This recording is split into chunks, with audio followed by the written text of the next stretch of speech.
हजारों करोड़ों की दौलत, रोल्स रॉयस गाड़ियां, एक international business empire, cinema, politics, reality show से सीधा कनेक्शन। लेकिन आज कॉन्फिडेंट ग्रुप के चेयरमैन डॉक्टर सीजे रॉय ने सुसाइड कर लिया। क्यों? क्या ये आईटी रेट का प्रेशर है? क्या ये सिस्टम का डर है? एक घंटे की पूछताछ, एक कमरा, एक गोली, एक जिंदगी खत्म। तो ये सीजे रॉय कौन है? क्या आप जानते हैं कि वो कितने हजारों करोड़ों के मालिक है? आईटी रेड के दौरान असल में क्या हुआ था? आज की इस खास रिपोर्ट में हम आपको रॉय के बारे में कई ऐसी बातें बताएंगे जो शायद आप नहीं जानते होंगे, जिन्होंने अपनी कंपनी कॉन्फिडेंट ग्रुप का नाम होप रखकर उम्मीद खोकर आज सुसाइड कर लिया। बेंगलुरु शहर आज सदमे में है। एक बड़े बिजनेसमैन जिनकी लग्जरी लाइफ थी, हजारों करोड़ों की दौलत थी, देश विदेश में फैले बिजनेस एम्पायर था, पॉलिटिक्स, सिनेमा, रियलिटी शो से कनेक्शन था। उन्होंने आज खुद को गोली मारकर अपनी जान दे दी। कॉन्फिडेंट ग्रुप के फाउंडर और चेयरमैन, रियल एस्टेट के बड़े नाम डॉक्टर सीजे रॉय की सुसाइड ने पूरी इंडस्ट्री को हिलाकर रख दिया है। ये सिर्फ एक इंसान की मौत नहीं, ये सिस्टम, प्रेशर और इंसानी दिमाग के बीच एक भयानक टकराव की कहानी है। तो असल में हुआ क्या था? क्या आप जानते हैं रॉय कौन है? ये घटना शहर के आनेपाल्या में लैंगफोर्ड रोड पर द एल्गिन अपार्टमेंट में हुई। सुबह इनकम टैक्स डिपार्टमेंट के अधिकारियों ने कॉन्फिडेंट ग्रुप और सीजे रॉय के ठिकानों पर रेड मारी थी। दोपहर में ऑफिस पहुंचे सीजे रॉय से आईटी अधिकारियों ने 1 घंटे से ज्यादा पूछताछ की।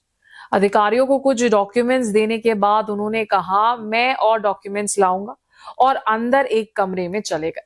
कहा जाता है कि उन्होंने उसी पल पिस्टल से खुद को गोली मार ली। उन्हें गंभीर हालत में आनेकल के नारायण हॉस्पिटल ले जाया गया, लेकिन रास्ते में ही उनकी सांसें थम गई। अशोकनगर पुलिस स्टेशन ने मौके पर जांच कर जारी की और मामले की पूरी कार्रवाई करी। इस सुसाइड की असली वजह का सवाल अब पूरे राज्य को परेशान कर रहा है। बार बार इनकम टैक्स डिपार्टमेंट की रेड, इनकम टैक्स फ्रॉड का आरोप, बिजनेस के फ्यूचर को लेकर चिंता, इन सब ने सीजे रॉय को बहुत ज्यादा मेंटल स्ट्रेस में डाल दिया था। क्या आज हुई आईटी रेड इस दुखद घटना की असली वजह थी, या अंदरूनी दबावों ने उन्हें ये फैसला लेने पर मजबूर किया? इन सब सवालों का जवाब मिलना चाहिए। डॉक्टर सीजे रॉय सिर्फ एक बिजनेसमैन का नाम नहीं है, ये एक ब्रांड है। बैंगलोर में जन्मे केरला के इस बिजनेसमैन ने फ्रांस और स्विट्जरलैंड में अपनी पढ़ाई पूरी की और फॉर्च्यून 500 कंपनी ह्यूलेट पैकर्ड में काम किया। बाद में वो भारत लौट आए और 2005 में कॉन्फिडेंट ग्रुप की शुरुआत की। उस समय रियल एस्टेट सेक्टर में बहुत ज्यादा रिस्क होने के बावजूद उन्होंने अपने अलग तरह के फैशन और फैसलों और मजबूत आत्मविश्वास से सफलता का एक नया रास्ता खोला।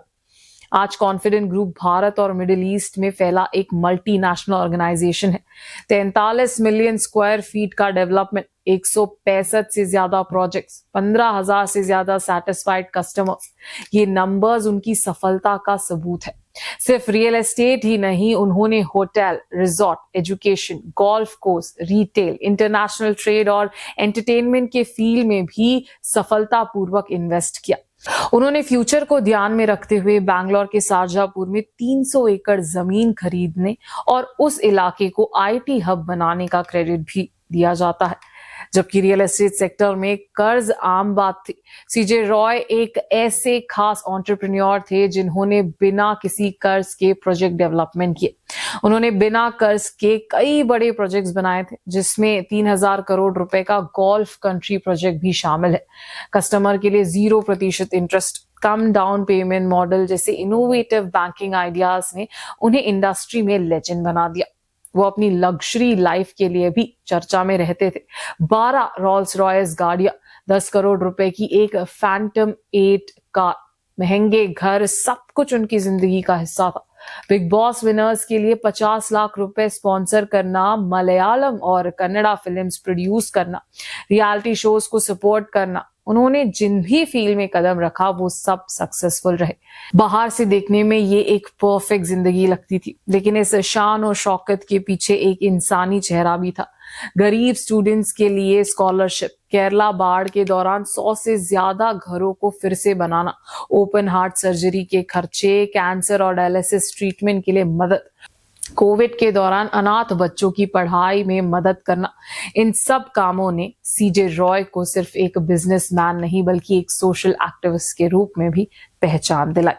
उन्हें स्लोवाक रिपब्लिक का ऑनररी एम्बेसडर बनाया गया और उन्हें इंडिया स्लोवाक ट्रेड रिलेशन को मजबूत किया। ये घटना इस बात का एक साफ एग्जाम्पल है कि इतनी सफलता, दौलत और सम्मान के बावजूद कोई इंसान अंदर से कैसे टूट सकता है। बड़े बिजनेसमैन पर कानूनी, एडमिनिस्ट्रेटिव और सोशल प्रेशर बाहर से जितना दिखता है उससे कई गुना ज्यादा होता है। हर रेड, हर पूछताछ सिर्फ डॉक्यूमेंट्स का रिव्यू नहीं होता, ये इंसान के दिमाग पर भी हमला होता है। डॉक्टर सीजे रॉय की मौत को सिर्फ सुसाइड नहीं माना जाना चाहिए, ये इंडस्ट्री, एडमिनिस्ट्रेशन और समाज के लिए एक चेतावनी होनी चाहिए। सच सामने आना चाहिए, इंसाफ होना चाहिए और सिस्टम बदलना चाहिए ताकि ऐसी दुखद घटनाएं दोबारा ना हो। इस घटना ने हमें एक बार फिर ये कड़वा सच याद दिला दिया है कि भले ही हजारों करोड़ कमाया जाए, लेकिन अगर इंसान का मन टूट जाए तो सब कुछ खत्म हो जाता है। आज सीजे रॉय नहीं रहे, लेकिन उन्होंने जो एम्पायर बनाया, जिन हजारों एम्प्लॉयज ने उनके साथ सपने देखे, जिन कस्टमर्स ने अपने घर बनाए, जिन गरीबों को मदद मिली, हर किसी के मन में बस एक ही सवाल है, क्या इससे बचा जा सकता था? क्या इस दुखद घटना से बचा जा सकता था अगर सही समय पर एक बात कही गई होती, एक सेंसिटिव कदम उठाया गया होता?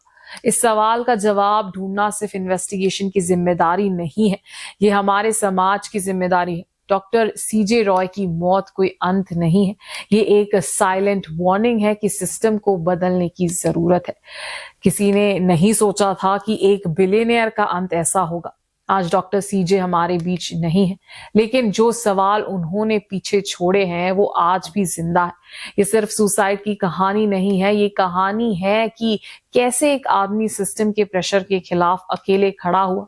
इस दुखद घटना ने हमें ये बात बहुत बुरी तरह याद दिलाई है कि भले ही आपके पास हजारों करोड़ की दौलत हो, लेकिन अगर आपके मन में शांति नहीं है तो वो सफलता भी बेकार है।